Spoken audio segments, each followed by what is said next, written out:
സ്വകാര്യ സർവകലാശാല അതുപോലെ തന്നെ ധനകാര്യ ബില്ലടക്കം പാസാക്കിയാണ് സഭ പിരിയുക.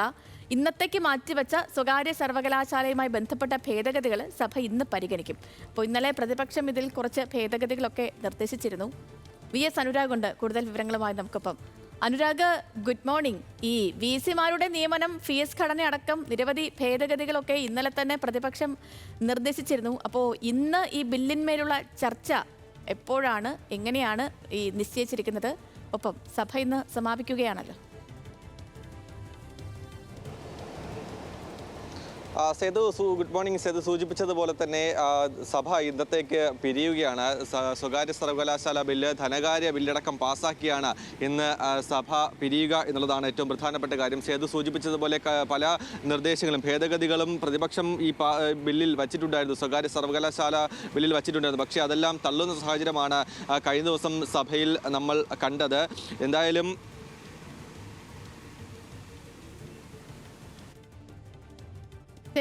ശരി അനുരാഗാണ് വിവരങ്ങൾ നൽകിക്കൊണ്ടിരുന്നത്.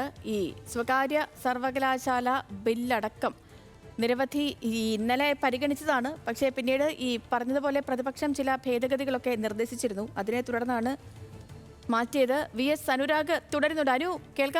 അനുരാഗ് കേൾക്കാമെങ്കിൽ തുടരാം.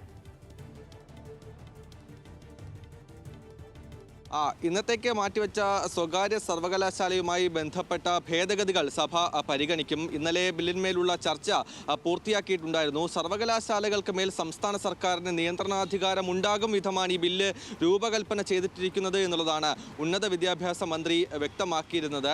എന്തായാലും സർക്കാരിൻ്റെ നയം മാറ്റത്തെ പ്രതിപക്ഷം സ്വാഗതം ചെയ്തിട്ടുണ്ട്. പക്ഷേ അതേസമയം തന്നെ ഈ ബില്ലിലെ വ്യവസ്ഥകളോട് വിയോജിപ്പ് പ്രതിപക്ഷം കഴിഞ്ഞ ദിവസം തന്നെ സഭയിൽ രേഖപ്പെടുത്തിയിട്ടുണ്ട്. അത് മുൻകാലം മുതൽ തന്നെ ഇതിലുള്ള വ്യവസ്ഥകളോട് പ്രതിപക്ഷം വിയോജിപ്പ് രേഖപ്പെടുത്തി തന്നെയാണ് വന്നുകൊണ്ടിരുന്നത്. വിദ്യാഭ്യാസ കച്ചവടത്തിനുള്ള നീക്കമാണ് നടത്തുന്നതെങ്കിൽ അത് കൃത്യമായി തന്നെ തടയുമെന്ന് പ്രതിപക്ഷം നേരത്തെയും അതുപോലെ ഇന്നലെയും സഭയിൽ നിലപാട് അറിയിച്ചിട്ടുണ്ട് എന്നുള്ളതാണ് ഏറ്റവും പ്രധാനപ്പെട്ട കാര്യം. അതിനൊപ്പം പല വിഷയങ്ങളും ഇന്ന് നിയമസഭയിൽ ഉയർന്നു വരുന്നുണ്ട്. പൊതുജനങ്ങൾക്ക് പാതയോരങ്ങളിൽ ഒത്തുചേരാനും അതുപോലെ പ്രചരണ ബോർഡുകൾ സ്ഥാപിക്കാനും നിയമനിർമ്മാണം നടത്തുന്നത് ശ്രദ്ധ ക്ഷണിക്കലായി ഭരണപക്ഷം ഉന്നയിക്കും. അതിനൊപ്പം ക്രൈസ്തവ ന്യൂനപക്ഷങ്ങളുടെ പിന്നോക്കാവസ്ഥ പഠിച്ച് JB കോശി കമ്മീഷനുമായി ബന്ധപ്പെട്ട വിഷയവും സഭയിൽ ഉയർന്നു വരും. ഏറ്റവും പ്രധാനപ്പെട്ടത് കൂടൽമാണിക്യം ക്ഷേത്രത്തിലെ ജാതി വിവേചനം ചോദ്യോത്തര വേളയിൽ പ്രതിപക്ഷം ഉയർത്തും. അതിനൊപ്പം തന്നെ പല പ്രധാനപ്പെട്ട ചോദ്യങ്ങളും പ്രതിപക്ഷവും അതുപോലെ തന്നെ ഭരണപക്ഷവും ഉയർത്തും എന്നുള്ള കാര്യമാണ്. അതിൽ കൃത്യമായി മന്ത്രിമാർ മറുപടി പറയുകയും ചെയ്യും. അതിനൊപ്പം അടിയന്തര പ്രമേയം ഉണ്ടാകും. ഏതാണ് വിഷയം എന്ന കാര്യത്തിൽ ഇതുവരെ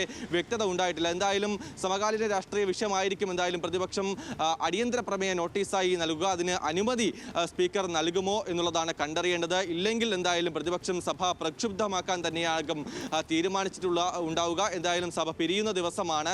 അത് ഈ ചോദ്യോത്തര വേള മുതൽ തന്നെ സഭ പ്രക്ഷുബ്ധമാക്കാനാണോ അല്ലെങ്കിൽ അടിയന്തര പ്രമേയ നോട്ടീസിലേക്ക് പോകുമ്പോൾ പ്രക്ഷുബ്ധമാക്കി ഒരു കോലാഹലം ഉണ്ടാക്കാനാണോ പ്രതിപക്ഷം തീരുമാനിക്കുക എന്നുള്ളതാണ് നിർണായകമാവുക. എന്തായാലും സഭ ഇന്നത്തേക്ക് പിരിയുമെന്നുള്ളതാണ് ഏറ്റവും പ്രധാനപ്പെട്ട കാര്യം. ഓക്കെ അനുരാഗ്, വ്യക്തമാണ്. അപ്പോൾ നിയമസഭാ സമ്മേളനത്തിന് ഇന്ന് സമാപനമാകുന്നു. ഒപ്പം തന്നെ നിർണായക ബില്ലുകളൊക്കെ ഇന്ന് വീണ്ടും ചർച്ചയ്ക്ക് വരുന്നുമുണ്ട്. VS അനുരാഗാണ് വിവരങ്ങൾ നൽകിയത്.